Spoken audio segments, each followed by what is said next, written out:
What NFC North receiver has turned from a potential breakout into a sleeper? Is one elite quarterback easy to knock down your drafting board right now? And what NFC West player is being severely undervalued in FantasyPros Championship drafts at the moment? Plus, six-time FFPC league winner Steph Anderson is going to join us to discuss Seahawks receivers, Bengals running backs, and more. We've got a great show. Ferrell Elliott is here. I'm Eric Balkman. Stick around. Your high-stakes fantasy football hour starts now. Can't stand the pressure. I've seen greater men than need a lesson. Broadcast live and heard around the world, you are now watching the most entertaining hour of radio on the planet. Welcome to the High Stakes Fantasy Football Hour presented by myffpc.com with your hosts Eric Balkman and Ferrell Elliott. The High Stakes Fantasy Football Hour is your home for analysis from the best players in the world. And now, because no one else was available, here are Eric Balkman and Ferrell Elliott. Solace in the scripture. Are we not all our father's sons? I became a man. Nobody ever told me what a man was. Thank you, Rob. Greetings and salutations to all of you Balkaholics and Ferrelliacs. Welcome to the latest episode of the High Stakes Fantasy Football Hour presented by the Fantasy Football Players Championship at myffpc.com. That's myffpc.com. I'm your slightly above average host, Eric Balkman. You know me from the RotoViz High Stakes Lowdown, the Better Sports Network's High Stakes Fantasy Football Show, and the FFPC. My co-host is the definitive commissioner of fantasy football, Ferrell Elliott. Coming up on tonight's show, Ferrell and I will hash out our thoughts on Javonte Williams, Deneric Prince, and much more before the six-time FFPC league winner Steph Anderson drops by to dish on Tua Tagovailoa, Luke Musgrave, and much more. If you want to connect with us on the X, do so at HSFF at Eric Balkman, and always check out the Kentucky Fantasy Football State Championship at KFFSC.com. Register for some main events like I did today, down live in Louisville or online or live in Cincinnati, which is coming up in just a matter of a few weeks. You can post on our Facebook page, facebook.com/HSFFhour. Email the show at highstakesfantasyfootball@gmail.com. If you have any questions for us, send them in now. It is we're gonna do our best to try to get to all the chat room questions, X posts, and emails and fantasy feedback coming up later on in the show. Thanks to our audio engineer and my best friend Bryce, and of course our producer and mutual friend Rob. The 2024 Fantasy Pros Championship is filling up. I just commissioned a couple of drafts tonight. I'll be commissioning another one tonight at midnight. Hop in. Let's have some fun. You can always take advantage of the weekday giveaway that's going on this week as well. If you draft a team in the Fantasy Pros Championship that you register for today or tomorrow, you'll be eligible for that drawing. We're going to have early Friday morning where we're giving away 3 Fantasy Pros Championship teams so you can actually play in the Fantasy Pros Championship for $1 million for free. That's right. All you have to do is sign up and draft a team today or tomorrow. Every single team that signed up and drafted this week starting Monday is eligible. A $1 million grand prize and a $6 million prize pool. Speaking of which, a near $6 million prize pool and a $1 million grand prize is also featured in the FFPC main event. Register for that at myffpc.com. We got best ball drafts popping off with slow and live formats each and every day. The Superflex Best Ball Tournament, the FFPC Best Ball Tournament. You'll win $300,000 or $100,000 in each of those, just $125 and $35 to enter. If you want to play fantasy football every single day of the year, Empire Dynasty Startups and Dynasty Startups are available at myffpc.com. Those are filling up pretty much every day as well. A lot of fun to get into the Empire Leagues. A lot of fun being in the Empire business. Just ask Walter White. Hopefully it ends up a little bit better for you than it did for him, and that is a spoiler alert. myffpc.com to play in all those formats I just mentioned. Remember to like this video, subscribe to the channel, comment on the video, share it with your friends, share it with your enemies, and get notified each and every time we go live. Like tonight, we've been doing, he's the hardest working man in the business. He's back again tonight for more. We got a great guest coming up, but before we can get to the guest, let's get to Ferrell Elliott, the definitive commissioner of fantasy football. Hey, welcome Brian. in. Happy Wednesday, man. Thank you. And yeah, we are beginning. We'd have a little hard work, but you know, it's when it's work you love, it doesn't seem to bother you, Balky. Hearing from a lot of good guys here. Some great reports of pros versus Joes coverage coming in from around the fantasy world. We're gonna miss our old running buddy Terp tonight. Who's our guest? We have Steph Anderson coming on, who has been drafting a lot of Fantasy Pros Championship teams. That's right. and is a 6-time FFPC league winner. So we'll get the skinny on how his drafts have been going so far this summer as he plots his way to $1 million grand prize. By the way, I should mention this too. Pros versus Joes will resume. We've done the first 3 over the course of this week. We've done the first 3, and then number 4 comes back Sunday. We have a special guest co-host that will be joining Ferrell and I for that program on Sunday in place of Terp, and we also have a special cameo appearance by somebody everybody will want to hear from as well. So that's coming up on Sunday. It's going to be a lot of fun. Let's get into tonight's topics, Ferrell. You and I have talked about a lot of players over the last 72 hours, so I do apologize if we are rehashing any of these conversations, which we might be tonight. We know how to make it fresh, Balky. It's all about, we're just making everything fresh. Freshen it up. We're freshening it up. It's, where you unscrew the cap of that soda bottle and you take one tiny sip and then you screw it back on super tight. So it's like you never opened it, and maybe you get recarbonation to it. That's what we're doing tonight. We're recarbonating fantasy football conversations, and we'll kick things off in the Motor City with Jameson Williams. Nick Baumgartner, who covers the Lions for The Athletic, said that he thinks Jameson Williams looks like a different player in this year's training camp. He says he expects Williams to be to finally function as a starter in Detroit's lineup. Easy for you to say, Bo. Easy for me to say. English is my second language. He looks stronger through the middle, more explosive with better body control in the air and near the sideline. If he had one hit the dirt today, I didn't see it, end quote. This is kind of backing up what the Detroit coaches, including Dan Campbell, what they have said about Jameson Williams coming into now his junior season in the NFL. He's going to be the lid lifter, the field stretcher on this offense. Obviously, Sam Laporta, Amon-Ra St. Brown, and Jahmyr Gibbs to a certain extent will be the target monsters on this team. If we look at the mojo on Jameson Williams, shout out to Fantasy Mojo, Darren Armani at Fantasy Mojo on the X, fantasymojo.com, the service you need to subscribe to if you're playing in the FFPC. Anytime we cite ADP data, it is due to Darren Armani's website, fantasymojo.com. Jameson Williams, wide receiver 49 at the 10.07. Ferrell, that's Cortland Sutton, Curtis Samuel, Joshua Palmer territory. And while I do like Samuel, and we know that Cortland Sutton is not happy with his contract, I don't know if he's officially holding out. I don't think he is, but I'd have to look that up. Jameson Williams does stick out there in that little pod of receivers in the mid-10th round. I'd be interested in a player like him because I feel like that is not a league-winning player, but definitely a player that can smash his ADP there. Mm-hmm. I like Samuel and Palmer very well. Okay, let's take a look at this player. It'd be interesting, when he came into the league, he's 6'1", 180. I'd like to see his physicality and just how much muscle and weight that he's put on that body. Everything about him screamed first-round draft pick and big difference maker when he came out. What those old boys from New York used to call him? Whiskey Bill. And they were trying to speak in code where no one else would learn. They were drafting him. I'm a little surprised at 10 that it's that high based on his resume. But if you can think back to when he came into the league, there's elite movement skills and excellent speed, huge wingspan. The guy's got the longest arms. The Michael Jordan poster? Mm-hmm. That's kind of who he is. So I'll finish up by saying that corners in the NFL had a real easy time when he did play. Those defenders are pushing him off his routes. And the type quarterback he has to have a player that's running the right route and is where he is supposed to be in the route. But there should be some glorious deep passing game with this player as long as he's improved his ball catching skills. He was a bit of a body catcher at Alabama, but he's young, he's fast, and now based on what they're saying about him, he's getting it. And, you say this is his third year in the league. I think we're short of 30 catches for his career. So, and he's had some health issues. So all in all, it's going to come together for this player this year. If you draft him over Palmer and Samuel, you might get tired of watching Palmer and Samuel churn up yardage as they move while you're waiting for that big Williams play. Yeah, I think Palmer and Samuel, to me, didn't you say, was that last night or Monday that you said you thought Curtis Samuel has an 80 catch season in him this year?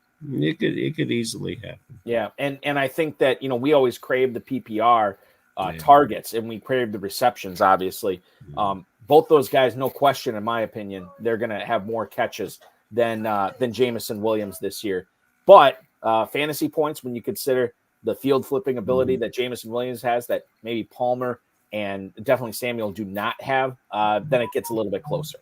Let's move on to Baltimore, Ferrell. Okay. Dan Graziano for ESPN said today that no one in the Ravens organization knows when Lamar Jackson is going to start practicing again. Now, this isn't a soft tissue injury. This isn't like a broken bone or a strained ligament. He's simply ill. He is sick right now. Graziano said that since the COVID pandemic, Jackson has been getting sick more and more frequently, which I think is kind of a weird thing to say, but I guess if it's true, then it's true. Apparently, he might return on Friday after the off day tomorrow for the Ravens. The team sent Lamar Jackson home this past Sunday when he was showing symptoms of an illness. And you'd like to think that, okay, this isn't a big deal. He'll be at full strength at training camp shortly. However, Ferrell, when you consider all the elite quarterbacks that are going early in drafts right now, including Lamar Jackson, you have Josh Allen, Patrick Mahomes, Jalen Hurts going before him, and then Anthony Richardson, CJ Stroud after him. I almost wonder if Lamar Jackson is a fade here with these elite quarterbacks. I know that this is just an illness right now, but the fact that this has been happening now for 4 years where he's getting sick more frequently, I want Lamar Jackson at full strength, full power every single Sunday. And I don't want to risk, him, trying to run and throw under the weather. To me, I think that there's a non-zero chance that this could be happening and bleeding into the season, and maybe it already has. And if it has, I haven't noticed it, but I guess this is the first time I'm hearing it. Your thoughts on Lamar Jackson? We have nothing but respect for Lamar, and it is unsettling to see what's going on with him. There's been noticeable weight loss. I thought that weight loss was replaced with muscle. But yeah, I'm concerned about it from a personal standpoint and a fantasy standpoint. So from a fantasy standpoint alone, we will know when our drafters have truly bought into it and truly faded him when they replace him with Richardson at the draft position, when Richardson moves in front of him. I hope this doesn't have a lasting effect on this player's career in this 2024 season, because I'm expecting such big things from the Baltimore team.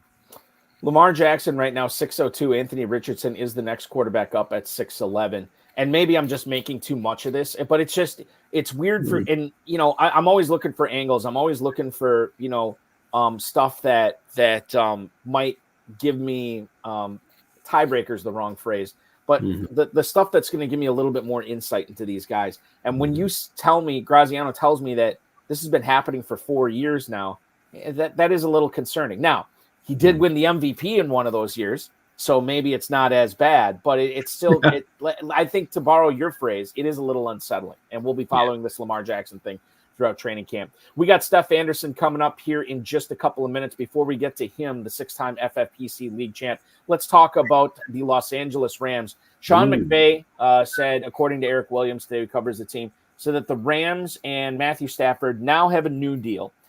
This happened yesterday, Ferrell. It was revealed because McVay was late to his presser, and the reason he was late was because he was part of this meeting that, between the Rams and Stafford to get this deal done.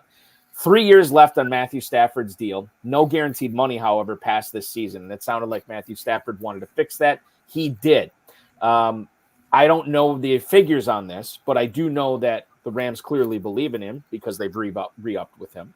And when you look at where Stafford is going in drafts, Ferrell, quarterback 19 at the 1504. Now, he does not have the rushing upside that some of these other quarterbacks do, which is fine because you have to invest in higher draft capital to get those quarterbacks.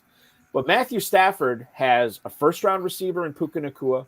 He's got a third-round receiver in Cooper Kupp, as far as fantasy goes this year. He's got a third receiver in Demarcus Robinson that, yes, he's going late, but find me a high-stakes player that isn't at least a little titillated about drafting him late, because it seems like everybody's titillated by Demarcus Robinson at this point. And Stafford's going too late for me. Am I wrong in here? Should Stafford be going higher than quarterback 19 in the 15th round? You're letting that secret out of the bag, Balky. You roll the film back 2 years and you have Stafford throwing over 40 touchdowns. He's got more of a rushing game. They've become a much more balanced team. I got him after the 15th round recently. He was not who I targeted as a second quarterback. I was shocked to see he was there. And he paired marvelously with Josh Allen. Week 12 bye week, the Rams are at home entertaining the Eagles. And I think that's a mighty fine matchup. A quarterback like this with 3 prolific fantasy football players that you mentioned, this is quite a bargain. If he is your second quarterback, how often are you going to start him? But if you lose your starting quarterback to injury, you have to be very pleased to have limited draft capital in a player with this kind of potential. And I don't expect him to return to 40 touchdowns, but 30 to 35. Hey, he's 36 years old, maybe 1 touchdown for each year. I'll take that. I would too. I'd be thrilled with that. Drafting Stafford in the 15th round, Ferrell, is something that I'm going to do this year, in part because of Matthew Stafford getting hurt a couple of years ago when I was all in on the Rams offense, and I drafted Stafford as my first or second quarterback everywhere, and then he gets hurt right away. And I said, well, to hell with this. I'm drafting backup quarterbacks going forward. I'm not going to mess around with this anymore. So Stafford is definitely a guy I don't like him as a starter, but I do like him for sure as a backup. And if you really wait on quarterbacks, I think I brought this up before too. If you really like to wait on quarterbacks, Herbert and Stafford is easily attainable. Cousins and Stafford, easily attainable. Tagovailoa, Caleb Williams, maybe you want to go the opposite ends, like the old quarterback, the veteran, you know what he's capable of, and then the unopened gift box, with Caleb Williams. So I think there's something to be said for that pairing as well. I'll definitely be doing that in Kentucky in more than a couple of leagues where I'm waiting on quarterback, letting the cat out of the bag on that as well for anybody who's watching who will be drafting in front of me, or next to me, I should say. Let's bring in tonight's guest, ladies and gentlemen. He has won a half dozen leagues in the FFPC already. He's on a mission this year to win the $1 million grand prize in the FantasyPros Championship. We'll talk strategy with him. We'll talk about how his drafts have turned out so far this year and much more. Please welcome onto the program, Steph Anderson. Steph, so good to have you aboard tonight. Thanks so much for spending your Wednesday evening with us, dude. Yeah, thank you. Can you guys hear me okay? You're coming through A-OK.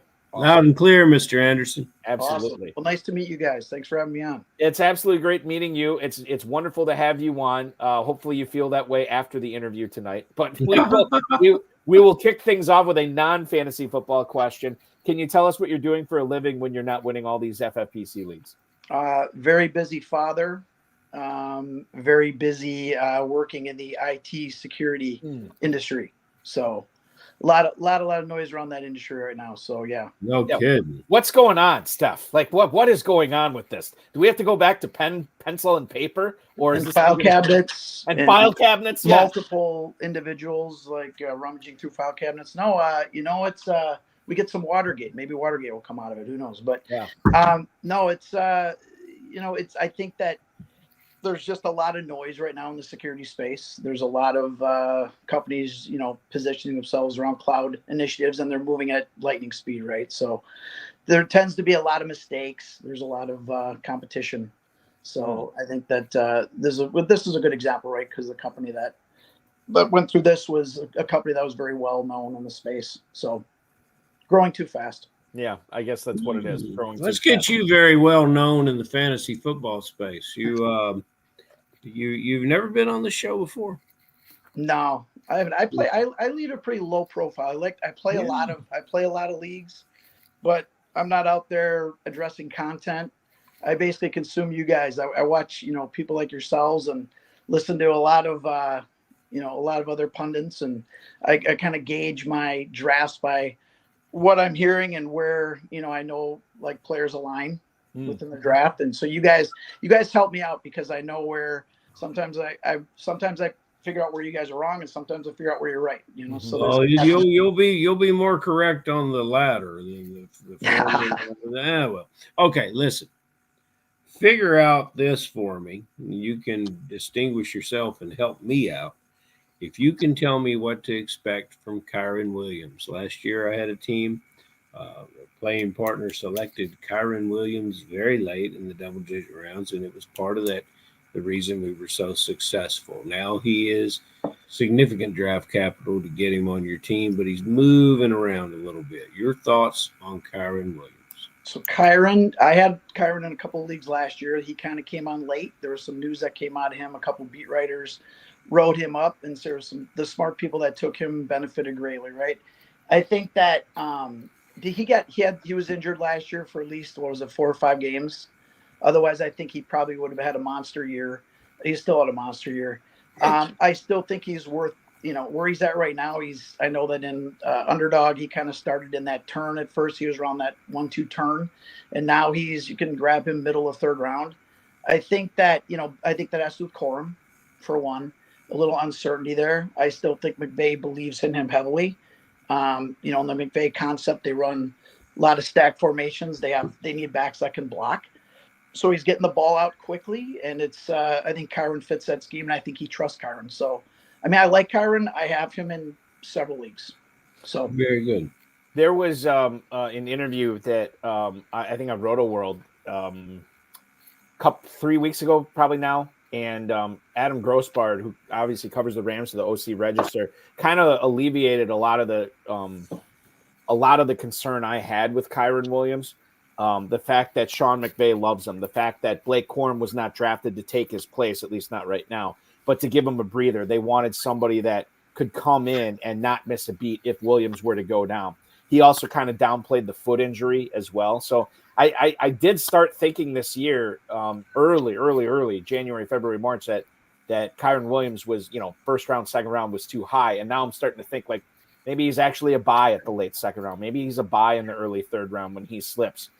That we just got done talking about the Matthew Stafford led Rams offense, and Kyron Williams is going to be a big part of that this year as well. So I'm starting to like him. I'm starting to come over to your side, Steph, on Kyron Williams. Go ahead. Oh, I was just going to say, you look at the division he plays into, there's still a lot of teams that defensively are still rebuilding. You got defenses, you got Arizona's defense, you got, Seattle's defense will be hopefully improved a little bit. But I think there's a lot of good opportunity there just overall for Los Angeles. It's significant game logs. When he gets going, he really keeps it up. That motor's still running. If you look at his individual games in production, 4th quarter, he's running just as hard as 1st. Oh, yeah.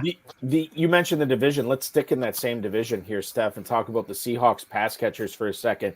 I think this is kind of a compelling argument. We brought this up several times over the last few months. DK Metcalf, whose efficiency has gone down again for like the 2nd or 3rd straight year. He's going at the 402 in drafts. You got Jackson Smith and Jigba, who a lot of people were let down with last year, both in Dynasty and redraft. But he's still going strong, 804 at the wide receiver 42. And then Tyler Lockett, he's just going to be a thing until the end of time in Seattle. They just extended him again, wide receiver 52, 1103. I don't know if you have strong feelings on any of these receivers, but given their ADP, Metcalf in the 4th, Smith and Jigba in the 8th, Tyler Lockett in the 11th, do you have a favorite pick at cost between those 3 Seahawks wideouts? So I like the system. It's a new system for them. It's going to be more pass dominant or pass prevalent, right? I would say that it's interesting because Lockett's kind of, they run a 3 receiver, system like several other teams do, right? Lockett is the key differentiator. If you look at when he was out last year, look at what JSN did. He had several really good games. And I think that DK is going to be much better this year. I'm drafting a lot of DK in that 3rd round. I've even gone as high because there's some uncertainty in that kind of 2nd round, the middle 2nd round. And I actually taken DK at the end of that 2nd round a couple times. So I would say that it really is injury dependent. If Lockett goes down or one of those two one of them go down, I think whoever benefits will do so greatly there. I know that's kind of a weak answer, but if I'm drafting, I like DK still. I like him in that 3rd round. I'm taking him all day. And I think that JSN's going to be injury dependent still because I think they still love Lockett. Like I said, they're not going to have to bronze statue of him. He's just going to play for the end of time. So he's going to be there just to disrupt. As long as he's there, as long as he's playing, I think that JSN still could have a great season if Locke doesn't play. No, I like your answer, and it's not simplistic. It's not overthinking. And we let me tell you, we've been doing how many nights of pros versus Joe's, Balky? Like 40? Yeah, I'd say 40, 41. Yeah, we've done something like that. And you talk about the end of time. I'm praying for it. But you Let's hold on. I want to reset here a little bit, and before you ask the next question, Ferrell, about Ayuk, let's go to Trevor Holt's question for Steph first. Oh, that's a good question too. Do you have a favorite late round tight end in the Fantasy Pros drafts that you've been building? I do want to see what Woods does, what Jelani does late with Indy. He looks so good when he was a rookie. The problem is he's literally a walking mash unit. He models a uniform better than any player in the league. Gosh, he just really. So I do like Woods. I do like him a lot. What else? Who else? Everyone's on Fant. I do like Fant too as another pass catcher because of the offense. Because I want to see what Fant can do. He looks great at times. You look at tape of him. He looks similar to Laporta how he moves. He's fast. He's one of those atypical Iowa tight ends, right? So I do. Fant's fine. What do you consider later on? Are you talking like in a 20-team league, 17 through? Yeah, I would say just like the kind of like if you're going with a third tight end, I think Woods is interesting, and I do like he would probably be a guy that I do like taking late. Johnson's interesting now just because I think Juwan Johnson, I think he's been discounted heavily, and depending on his health. He's going at the very end of drafts now too, and he's definitely worth a flyer. I mean, likely he's going with the 17th pick. I mean, he's a nice little play too still. Yeah. Or 17th round, sorry. We're going late there. You talked about everyone but Irv Smith, thankfully. Yeah. Hold on. You fry me for this Irv Smith thing. We just hadn't brought it up this year. Not at all. I don't even. We haven't brought it up this year. August of 23 is the last time his name was uttered on this podcast by yours truly, and I'm pretty proud of that. Ferrell was what do you call it? Ferrell was my sponsor. Throughout the year. Ferrell was my sponsor to kick my Irv Smith addiction, and I'm proud to be Irv Smith free. And this podcast was Irv Smith free until tonight. So we'll move past that demon and move on to San Francisco. A wonderful football player that can't help you in fantasy football, but we did give updates when he caught a pass. It was a game he caught 2 passes in last year. Yeah, a guy that's going to catch much more than that in San Francisco. Disgruntled or happy is Brandon Ayuk. And I'm curious. I never really thought that there had been a drop in his draft status. Maybe I'm wrong. You're a much more volume drafter, so you would know. Has there been a drop as we've gone through some of this offseason and preseason drama, or people largely expected that what he's done now would happen, that he reports and goes on about business? And how high do you think he will return to? So I have not in Underdog when kind of the news came out on him. He was going kind of that middle, maybe at the highest, like 14th pick in that area. And he went down to the end of the second, kind of that turn area. Maybe he got into the third a little bit. But he really didn't move that much. I mean, he moved past, Waddle kind of took over. Olave kind of took his spot. Now it's kind of a horse apiece, right? You're seeing those guys kind of go in unison. I really haven't seen a ton of movement on Ayuk, and I don't expect to. I think I like Ayuk. I think he's in a great system. He's going to play. I think he's not going to give up, $14 million to sit. It's different than, the running backs that are going to sit for $3 or $4 million. It's a substantial chunk of change. So I expect Ayuk to play, and I expect him to be good. Exactly. And John Terry, can you both Balky post that? Yep. That's amazing to me. I did not see that. What does Darren say about Ayuk over the last 5 days, Balky? Yeah, I can tell you over the last 3 days, even fresher than that, Ferrell, 312 on average is where he's going. As high as the 212, as low as the 408, or if you were drafting in the FFPC main event tonight, like John Terry was, you got him at the 411. So he's been slipping a little bit too. And he's not practicing. I think that's the other thing that we should keep in mind. He reported to camp, he's there, but he's not practicing. So I don't know. Having no fun. I got him in a couple FFPC drafts at, I think around that. You're right. Like that was in that 4 area, like beginning of 4th, late 3rd. So and I think that I've talked about this to death.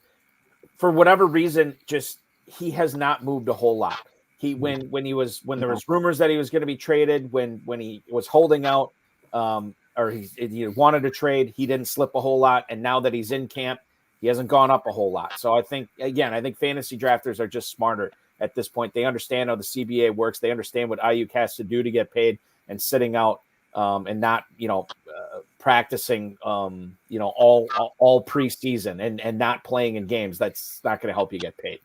Let's talk about the Bengals running back, Bengals backfield stuff here, because I think there's been a little bit of a push lately for Chase Brown in drafts, and he's still going well behind Zach Moss, but the gap is narrowing here. You're looking at Chase Brown as running back 37 at the 910.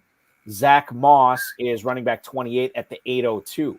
So this is about a round and a half, a little bit more than a round and a half of difference between where these guys are going in the FantasyPros Championship right now.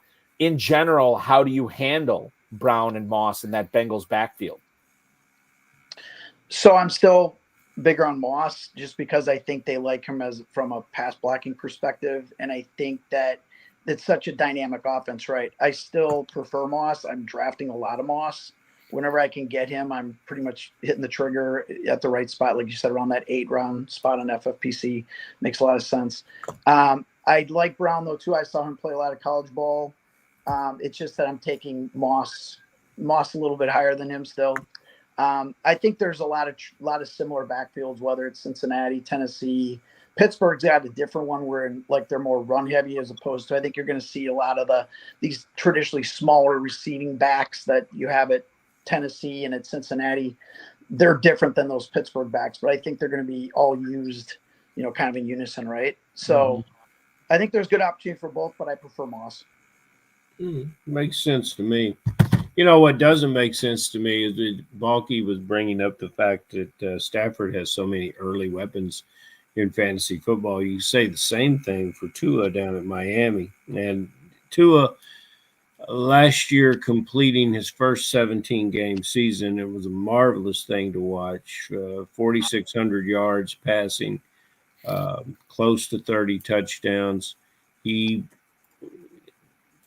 team doesn't like the cold, does he?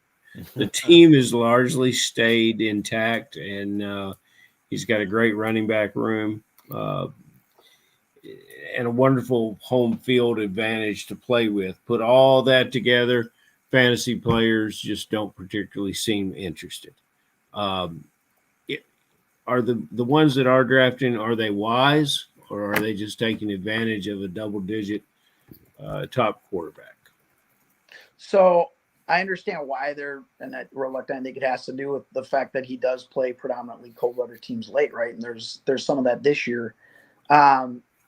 If you just count the tight ends, right, or the touchdowns, just estimate. Let's say Waddle gets 8 to 10 touchdowns. Let's say Tyreek gets 11 to 12 touchdowns, and these are maybe even conservative numbers. Let's say Jonnu Smith grabs 4 or 5 touchdowns. Let's say Achane, the backs run or they score eight touchdowns between the three of them, right? I mean, you're talking that's well over 30 touchdowns, right? Mm-hmm. So it doesn't add up, and it's meaning Tua's going to perform if he stays healthy, and if provided that I think that if the Dolphins stay healthy, there's no reason why he shouldn't have a really good year. Michael Quenzel was in the YouTube chat. He addressed this question to me, but I think we should all attack this. Favorite best late round bounce back running back, which I know that's kind of loaded, right? Like there's a lot to unpack there. He's got to be a bounce back guy. He's got to be a late round guy. There's two guys that come to mind. We're going to talk about one of them in a second, in Khalil Herbert. But I think that as far as the 16th round or later, Steph, I think Herbert and Deontay Foreman are my favorites. The rest are either rookies or just guys I have no interest in. But if I'm looking for a bounce back running back in the late rounds, those are my two favorites. Do you have any favorites down in that area? Would you throw Miller in there, Keandre? From New Orleans? Is he a little too early? I think he's going to go earlier than Herbert. And yeah, I think so too. He does go earlier. Yeah, I did an FFPC the other night, and I got him.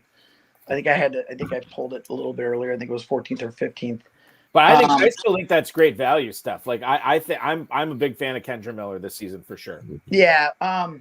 So Hubbard. So everyone's on.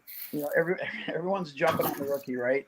Mm-hmm. Brooks, and and he's got an ACL, and I don't know where. I can't remember where he's going on FFPC. I would think that he's going in that 17 round, maybe 17th round somewhere, and that's about where Hubbard's going, right? I'm looking it up right now. I'm going to find out. Chuba Hubbard, running back 54. Actually, in the 13th. He's at the 12, 13th. Oh, is he that? Right is he that early? Yeah. Okay. I don't know what that is. If that's just people, people were so on Jonathan Brooks after he got drafted. And now I think there's a lot of drafters realizing, oh, hey, this guy tore his ACL in November. Maybe I should bump Hubbard up a little bit because I might have some early season value with them. I don't know what it is, but yeah, Hubbard's moved up. Yeah. If you're looking at, someone that is going to be, if you're looking for like a comeback, there's several that I like. I like some of those. You can't, Vidal's is a rookie, and Dobbins, I'm not going to call him just because of his injury. It's kind of risk reward, right? If you take him late, if he does, he's going to be he'll have a substantially decent year. I think I like Dameon Pierce. I still think I like him. There you go.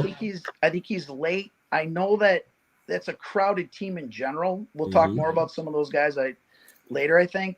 But I think that they're not. Mixon is old, and Mixon's still, but he's a very good back, and they're going to try to get him the rock as much as possible. But they've already come out and they've said that they're going to use Pierce. He's come in supposedly in shape and all this good stuff. So he's not. I like guys like that are still relevant. I have just received an email message. Apparently, he's not in the chat room. An email message circulating out of Philadelphia from one Dave Terps that says Ezekiel Elliott will be the best returner in latest. It's right here. I got it. No, I really think that Pierce is there, and I think everyone's in search for that next Kyren Williams. And man, it sure would be fun if you can hit on it. It's always fun. I hit on Kyren Williams a ton late last year. It was awesome. It made fantasy football great, setting that lineup every single week and putting Kyren Williams in there at like a 16th round pick. It was fantastic. It doesn't happen very often. Remember when you would come to KFFSC and say Spiller, and that didn't happen, and then you would go. There's a guy, and normally it's not going to happen, but when it happens, man, it's nice. It's magic. Is there magic in the Bears backfield, Steph, behind DeAndre Swift? You got Khalil Herbert there. You got Roschon Johnson there. If you are drafting a Bears running back, do you prefer one of those guys over the other? So when I look at the Bears backs and even some of these other ones that have, you look at Dallas, right? You honestly think Dallas is going to open up the year with those two backs? So I always thought Khalil Herbert or one of those guys is who knows if they're typically is going to be one of these guys is going to possibly be moved. If not, I liked Herbert. Herbert's always had injuries, and he's also played for really bad offenses. So he's never had a chance to shine. I always thought he was incredibly talented. Last year he got cut with injuries. Roschon, we didn't really get a chance to see him that much. I think he was still learning the offense. So I like taking him just because of the upside of we don't know, right? So I'm taking him more than I'm taking Herbert. Let's just say that, because I want to see I want to see if there's any upside to him this year. Swift has always had injury problems, so I think he's a good risk reward. Is Roschon? I always love it when I get a chance to talk about the Packers before Balky does, and we have talked a great deal of wide receivers, and in the chat room, it's stirred up a lot of things. Everyone seems to have differing opinions. Everybody tends to agree on Watson. And I would like you to talk a little bit about those receivers, about Watson. But I also want to change the focus about who could be catching passes there, because I really like Musgrave. I liked him when he came out of school. I probably have overrated him, and as a rookie, I overdrafted him. But it doesn't change the aspects that I see a skill set there. This is very similar to some of the tight ends that are going in the first 5-6 picks, what they're calling the elite tight ends. Could Musgrave join that group, at least on the young end, with guys like Ferguson there? So you got Kraft there, but I love Musgrave. He's a similar type of player to what like a Kincaid is, right? They're lanky, but they can move. They run they're fast tight ends, good hands. I think that Musgrave and he's going literally after like Hawkinson and some of these others. I mean, you're picking him up pretty cheap. I've actually done a couple drafts where I have him as my top tight end. Wow. Trying to really pound away on receivers and running backs and just say, you know what, I'm going to do a draft where I have all receivers backs, and then I go because the quarterbacks are so late, I can get a good one, and then I'm looking at Musgrave. So no, I do like his upside. I tend to like him more as a number 2, though. I think he's a really good number 2 if you can grab, like one of the Pittses or the Pitts and Njoku or Ferguson or who's the other old Jacksonville guy I like a lot too. So Evan Ingram. Yeah, Ingram. So you got and those guys kind of tend to run in that middle tier. And I love pairing him with one of those guys. So yeah, and it makes sense, right? It's all about getting upside with that backup, and Musgrave has plenty of it for sure. I want to get to a couple of emails here for you, Steph. First one's Paul in Newark. Well, I don't know. Should we skip? I know. We can talk about this. Paul in Newark. Emails. Right, exactly. How do you feel about Jonathan Brooks this season? I know we just talked about Hubbard a little bit, and we'll ask you now about Jonathan Brooks. John Terry saying he took Jonathan Brooks in the 8th round of that FFPC main event draft tonight. He's going at the 706 normally in the Fantasy Pros Championship. So a little bit of value for John Terry tonight. How do you feel about him?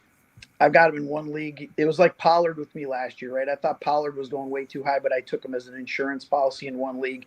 If you put Jonathan Brooks next year, we have a different story, right? It's just that we don't know where he's going to come out from the injury, right? And I just don't want to take that break on where he's going. I mean, he's going in that area where Zach Moss is going, where Devin Singletary, who I like a lot under Dabo.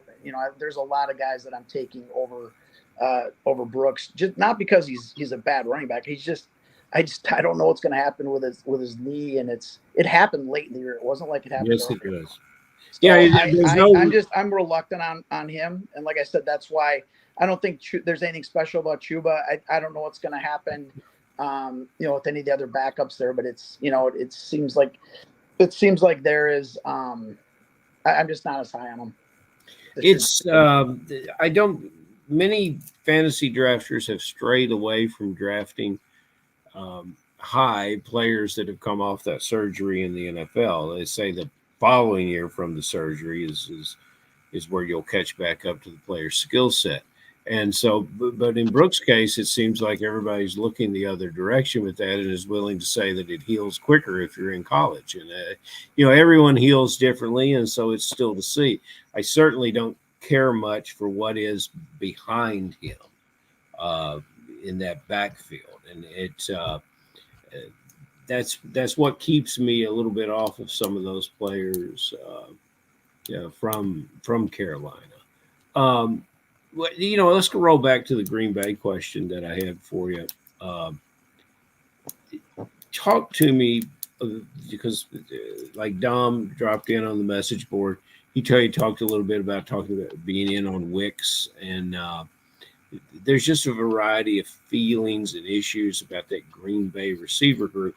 Let me ask you to expand a little bit on Watson, because this is the player I think can really separate himself from those receivers that are being drafted in that round. So I look at the Green Bay receivers, and I compare them. You look at Green Bay, let's look at, say, Stroud versus Love, right? They're going to probably have very similar years. However, the Packer receivers, and they have just as many weapons equally.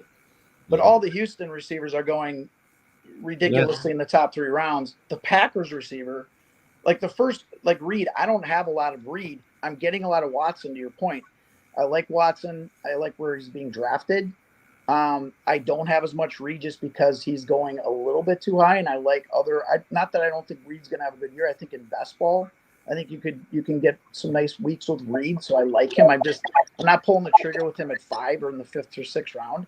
But I like Watson a lot. I think that, there's been some good news that have come out on him with just his health and how he's done some rehabbing on his legs to help with the hamstring issues. Wicks is like and you go with what you hear, right? And when Love says things like Wicks is going to have a huge year, what did Stroud say last year about Tank Dell? That's why people drafted Tank Dell. And Tank Dell, if he wouldn't have went down, he would have been, he was going right there, right? So I love the Pack receivers. I like Watson a lot. And I think even Dobbs, all those guys are great best ball. You can go 4 deep on the Packer receivers in best ball because they're so cheap and they're really good value. So the other email we had for you is regarding the Chargers backfield, and it comes from to us from Dennis in White Plains, New York. Steph, is Gus Edwards the guy you want in the Chargers backfield this year? I feel like this is another thing that we've talked a lot about, but it's always good to get as many opinions on it as we can. Right now in the Chargers backfield, as far as where these guys are going, Gus Edwards 1004, Kamani Vidal 1202, J.K. Dobbins 1209. So Vidal and Dobbins in the 12th round. Are you willing to pay up for Edwards in the 10th, Steph? So I kind of look at, if you remember in the old, like this is maybe 10 years ago when Tomlinson was on his last legs and he went over to the Jets. Mm-hmm. And you remember how, and this isn't, I think that Gus is a little more healthy. It's a little bit of a like the comparison, but Tomlinson went over to the Jets and his first 8 or 9 games of the year were decent. Like they were really, really good. And I think that's what Gus is going to provide. I think Gus, where he's going, I think he's going to give us some good early round or early year magic. And I think just based on how they drafted Vidal and, watching him out of Troy, I mean, he was awesome at Troy. If you ever watched tape on him, he was just really, really good. I think that he wants him eventually to take that over. But, I think that I like both those two. And I love Dobbins, but Dobbins is literally like, just stabbing me in the gut every time because I was such a believer in him. It's like drinking battery acid. I'd rather do that than take Dobbins. But I mean, when you think about it, because he's just like last year, I was giving him one more chance because the guy was so electric. And then I remember when he blew his Achilles, so I'm like, it was so obvious. It was like he was embarrassed. So I'm worried. Yeah. I'm worried about Dobbins just because, but I still have taken Dobbins in a couple of leagues that I was in just because he's going so late. Mm-hmm. So, but no, I think that you're going to see some turnover there. Like I said, I think that early on you're going to see Gus, and I think that there may be a little shift.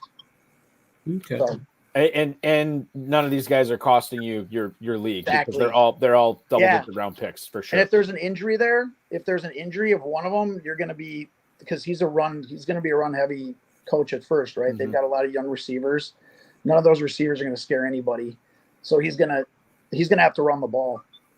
And he wants to run the ball. I mean, that's the whole idea, right? Like that they want to run the ball in. And I know that's always one of those things. They say they want to run the ball. Let's see what happens when the actual games start. But I don't know. Harbaugh's pretty stubborn. I think he's going to find a way. Ferrell, we're going to find a way to have you ask the last question of Steph Anderson. The last question.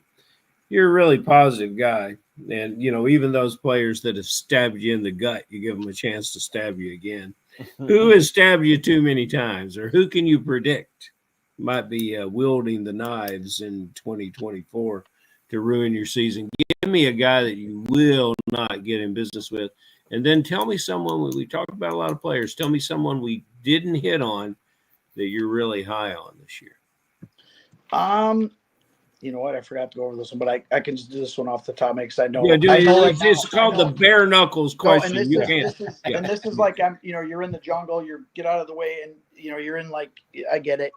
So this player I loved last year, and it's the same with, it's funny because I'll tell you a story about just real quick.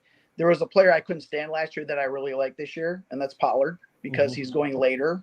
And last year I said that why would I draft Tony Pollard in the second round when I can get Cooks in the eighth round, which I took tons of him, right, for Buffalo, and he was great. And they're the same size. They're small backs. Yeah.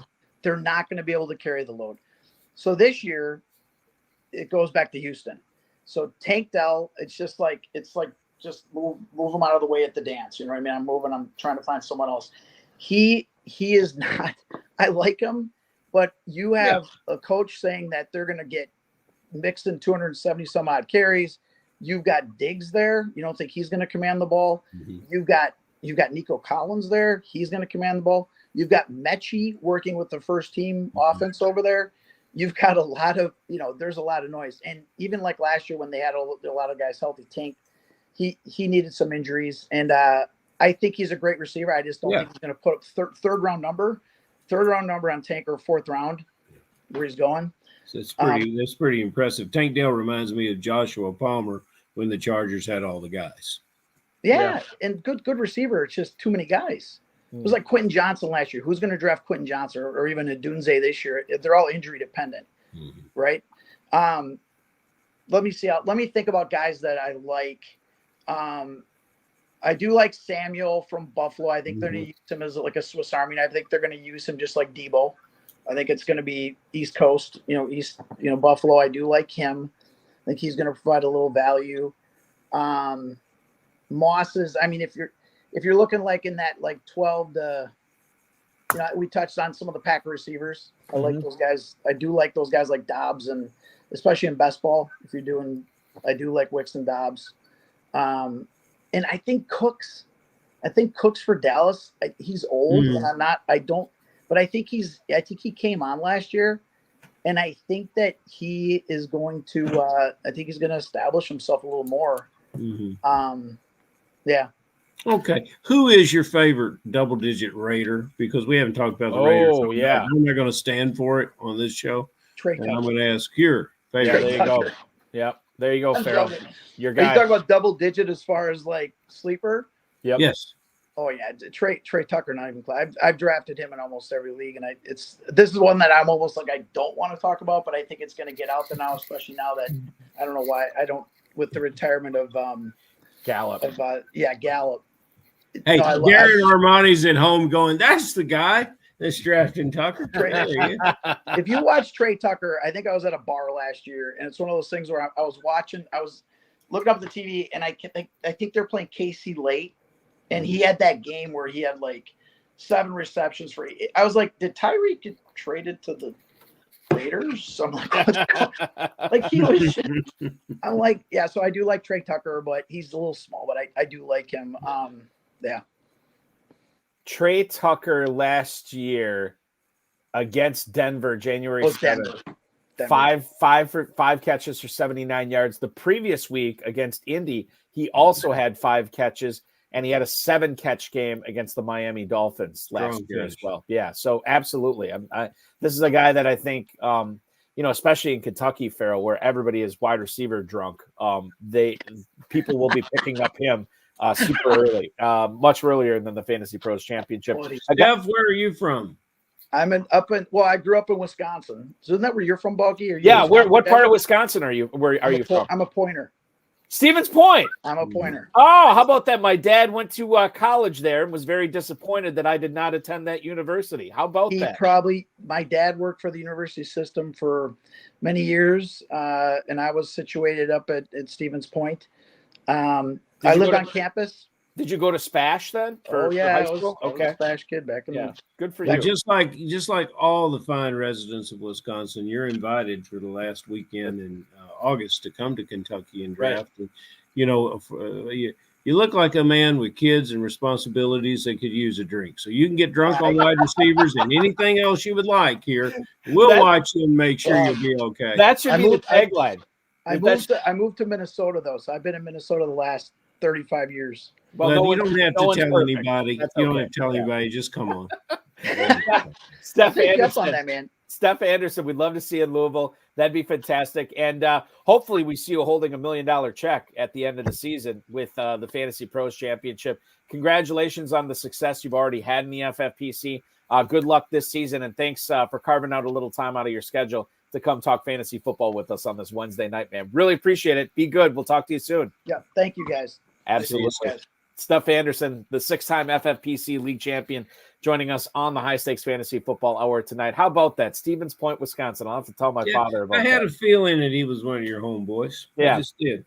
Well, you know, all the good-looking, intelligent people come from Wisconsin. And I sit down and they know everything about cheese. Yeah, and we know everything about cheese. My wife actually picked up a extra sharp white cheddar wedge at the grocery store yesterday that I sampled tonight. That is chef's kiss awesome. So I'm very excited. You picked up an extra sharp husband too. Yeah, well, that remains to be seen. Girl can shop. Let's go to emails tonight, Ferrell, and we'll finish up strong. Jim in Mojave Valley, Nevada.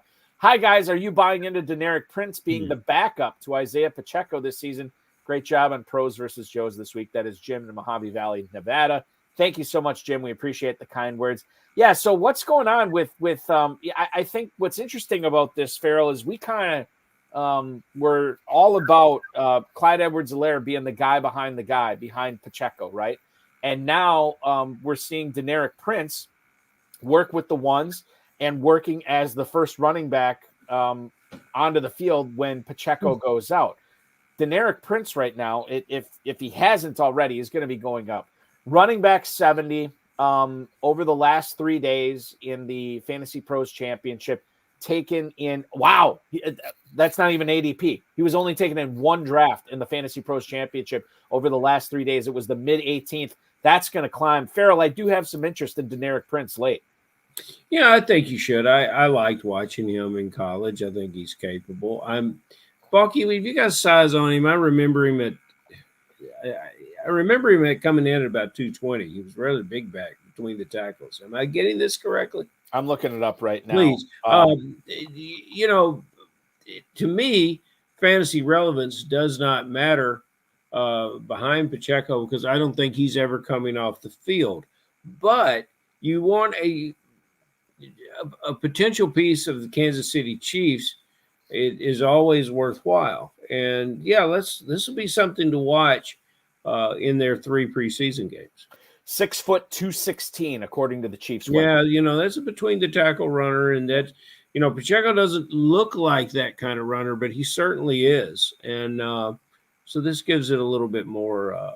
I think John Terry's quoting scripture now. He's done everything else tonight. So he's got 14-12. Deneric Prince 14-12 means $1 million grand prize in the FFPC. Not to me. He went. No, he didn't get him tonight, but he did go.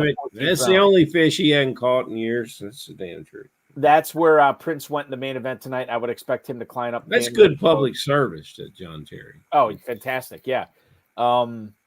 Walt in Napa, California. Hey, fellas, what's up? Hey, Walt. Is Marshawn Lloyd's injury causing you to move him down your draft boards? That is Walt in Napa, California. It's been, you kind of got to sort through what Matt LaFleur has been saying because he said Lloyd's hip injury wasn't serious. In fact, I think the latest I heard today was Lloyd is going to have his first training camp practice tomorrow. Excuse me, not tomorrow. Packers are off tomorrow. Friday will be his first practice. He was dealing with a hip injury. LaFleur said A.J. Dillon, this is the best he's ever looked as long as he's been in Green Bay. He was really effusive in his praise for him. So for me, I'm more concerned about Dillon and less concerned about this hip injury. And it's not that I'm bumping up A.J. Dillon on my draft boards, but I know he's a trusted guy. I know he knows the offense. And Marshawn Lloyd is a new guy, and he's a rookie. And is he going to be able to pass block? So there's I think he's already been anointed by the fantasy public as the guy that you want in Green Bay because so many people are down on Josh Jacobs. And Marshawn Lloyd is going at the 11:01, the 10-12 turn, halfway through Fantasy Pros Championship drafts. Ferrell, I am a little concerned about Dillon eating into that workload for Lloyd, maybe more so than a lot of people are expecting.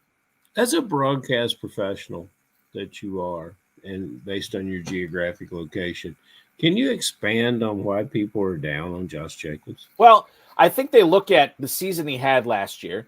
They looked at that he was he had the injury bug a little bit. But keep in mind, and this is the other thing to answer that, because didn't Jacobs, he was looking for a contract last year, Ferrell. This is a guy that was trying to get paid. He didn't. He kind of showed up late.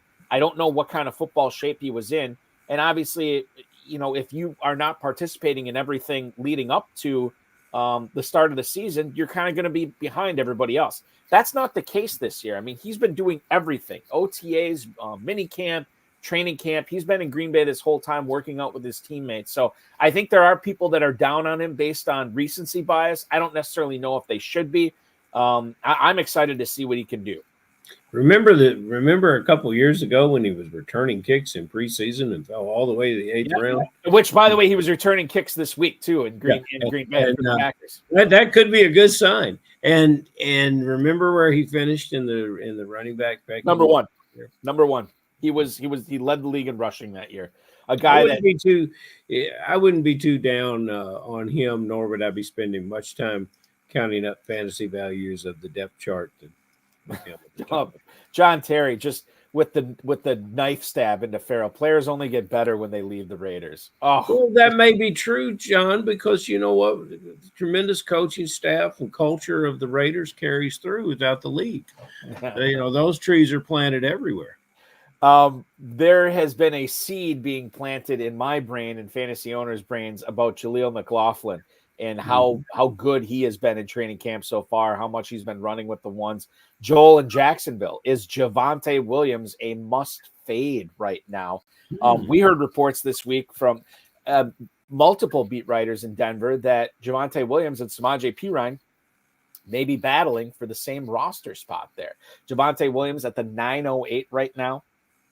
Jaleel McLaughlin at the 1202. Audric Estime apparently already has a running back spot locked up on this squad. McLaughlin's going to make the team, and it may come down to Williams or Perine. Ferrell, it's tough for me to wrap my head around this. I think Williams makes the team. I think he's the starter, but when multiple beat writers are saying this, I have to take it seriously. I've drafted him enough where I can take a pause on him and a wait-and-see attitude. And you know what? If he's not appreciated by this team, he will be by some other. And he is recovered from the injury. And I think he's a very good football player, very good running back. I like his style. I like his hesitancy behind the line. He's got incredible pass catching skills. If this is the kind of player that the head coach can't figure out how to utilize, send him somewhere else, he can. Yeah, and he might. I mean, I've heard I think it was Permar was saying he thinks Javonte Williams is going to be a Dallas Cowboy this year, which would be crazy, but this is what we're here for. We embrace the chaos. We love the crazy. It's what makes this so much fun. Ferrell, thank you so much for hanging out with me, as that's the last email I have on this Wednesday. You did fantastic work this week. I look forward to hanging out with you once again on Sunday for Pros versus Joes kicking off and resuming week 2 at 8 p.m. Sunday night. Thank you so much, my friend. I look forward to seeing those Joes draft. That's right. Me too. Me too as well. That is the definitive commissioner of fantasy football, Ferrell Elliott. Check out the Kentucky Fantasy Football State Championship, KFFSC.com. I just registered for a handful of drafts today. Very excited about it. Probably going to be registering for more as I kind of figure out my commission schedule and how I'm going to work it that weekend in Louisville. KFFSC.com is where to go for that. Thanks to Steph Anderson, Ferrell Elliott, the FFPC, Rob Bryson, of course, each and every one of you. This show will return next Friday, August 2nd at 10 p.m. Eastern Time. The format of that show, not quite sure yet. We might cover a live Fantasy Pros draft. We might have a more traditional show with a guest as well. So stay tuned for that. That's coming up Friday, August 2nd. We go live again, not this Friday, but the following Friday. Tomorrow night on the Better Sports Network's High Stakes Fantasy Football Show, which you can watch right here on this YouTube channel, as well as the Better Sports Network, bettersports.com, or betternetwork.com, and all the Better Sports Network socials. It's a big one. Legendary Upsides Pat Kerrane from the Ship Chasing crew is going to join me for 2 full hours. We're going to chop it up. We'll talk about best ball theory. We'll talk about a lot of drafting 2.0, high stakes drafting 2.0. We'll get into a lot of players takes as well with Pat Kerrane. So that is tomorrow night at 7 p.m. Eastern time. The FFPC YouTube channel after that will resume our Pros versus Joes coverage. And like I said, on Sunday, 8 p.m. Eastern time. It is the Moonshine League number 4. FFPC Joes, including 2 former guests of the show that we just had on last week. Daniel Wright and Gino Donnie will be drafting. Another guy we just had on about a month or so ago who's been hanging out in the YouTube chat tonight, watching all the PVJ drafts so far. Sean Green and his co-manager Michael Young will be drafting. A guest from the HSFF Hour years ago, Patrick and Tim Lynch. Patrick Lynch was on the show. We're going to have him drafting in Pros versus Joes on Sunday night. Rob Cannon and Stephen Rucker, John Bauman and Gordon Chappell, and then, of course, Danny Mueller will also be drafting the FFPC Joe from the 12 spot. The pros on Sunday night, Rotoballers Josh Hayes, the Stack Hunters from Player Profiler Dan Williamson and Bradley Stalder, Big Guy Fantasy Sports and Fantasy Football Expo founder Bob Lung, Late Rounds JJ Zachariason, just had him on the BSN HSFF show last week. He'll be drafting. Jeff Manns from FantasyGuru.com. And, of course, Mauricio Gutierrez from Estadio Fantasy will also be drafting that night. That is going to be a fun one, and it all starts at 8 o'clock Sunday night. No Dave Turp for that. We will not have him on. We will have special guest host and pro drafter. He drafted on Tuesday night, last night. Brandon Murchison from Rotoballer will guest co-host with myself and Ferrell. And we'll also have a special appearance by Fantasy Mojo's own Darren Armani. He'll pop on the broadcast as well. It's going to be a lot of fun, and we hope you can join us at 8 o'clock Sunday night. The 2024 Fantasy Pros Championship weekday giveaway is going strong. We got a midnight draft coming up in about 45 minutes or so. It's already half full. That one is going to go off. So if you want to get some action in and join the weekday giveaway, get yourself eligible for a free Fantasy Pros Championship team with the ones we're giving away on Friday. Register for that midnight draft now. Hop in the fun and draft for $1 million in a $6 million plus prize pool. We have slow drafts and live drafts going on with the FFPC main event right now. Register for that. That's another $1 million grand prize. 2 separate $1 million grand prizes this year for the second straight year. The best ball and the Superflex best ball tournaments are going on as well. You can enter the Superflex for as little as $35. And of course, the best ball tournament giving away a $300,000 grand prize this year.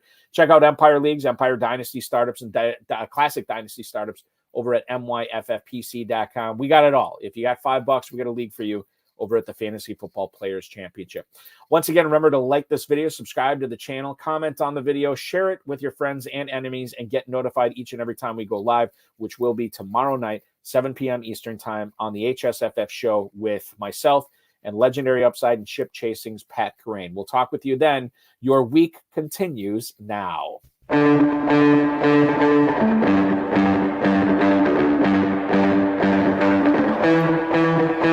This has been another episode of the High Stakes Fantasy Football Hour presented by myffpc.com. It was broadcast live and was watched around the world. Balky and Ferrell will be back next week with more analysis, more interviews, and more advice from guests much smarter than they are. Thanks for watching, and we'll talk with you again next week. I should also mention, too, Thomas Clay is also just posting on here to get Dan Seidenfaden on the air on Sunday. Dan is a FFPC Joe this year. I think he is drafting Monday or Tuesday, but maybe we can have him on and give some guest analysis. I don't know. I will send out the invites. We'll see who we can get on, and if it works out, it works out. But I should always mention that anytime we do these Pros versus Joes broadcasts, not only are we covering the action pick by pick, but we always have several interviews on for pros and Joes, which is always fun. And we'll always get them to make a couple of picks on the air. You don't want to miss the action. It resumes Sunday night at 8 p.m. Eastern. We'll talk with you tomorrow night with Legendary Upside's Pat Corain on the High Stakes Fantasy Football Show right on these airwaves. Thanks for watching, everybody.